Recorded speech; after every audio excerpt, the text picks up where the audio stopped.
সালাতে দোয়া কবুল হয়। সালাতে দোয়া কবুলের তিন জায়গা। একটা হচ্ছে তাকবীরে তাহরিমার পরে আমরা সানা পড়ি না, আমরা তো একটা পড়ি, আল্লাহর হাবিব সুন্নাহ এবং নফল নামাজে আরো পড়তেন সানা, ওই দোয়া কবুল হয়। দুই নম্বর জায়গা সালাতে সেজদায় পড়ে দোয়া করলে কবুল হয়। আকরাবু মা ইয়াকুনুল আবদু মির রাব্বিহি ওয়া হুয়া সাজিদ ফাকসিরু ফীহি দুআ। বান্দা যখন সেজদায় লুটিয়ে পড়ে, বান্দা আল্লাহর সবচেয়ে কাছে চলে যায়। কিন্তু বিশ্বনবী বলে, সেজদাটা তোমার রবের কুদরতি পায়ের উপরে করেছে। সেজদায় পড়ে দোয়া করেন।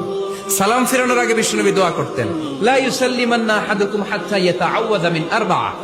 আল্লাহর হাবিব বললেন, চার জিনিস থেকে পানাহ না আছে আমার কোন উম্মত যেন সালাম না ফিরায়। তারা যেন পড়ে, আল্লাহুম্মা ইন্নী আউযু বিকা মিন আযাবিল কবর, আউযু বিকা মিন আযাবি জাহান্নাম, আউযু বিকা মিন ফিতনাতিল মাহইয়া ওয়াল মামাত, আউযু বিকা মিন ফিতনাতিল মাসিহিদ দাজ্জাল।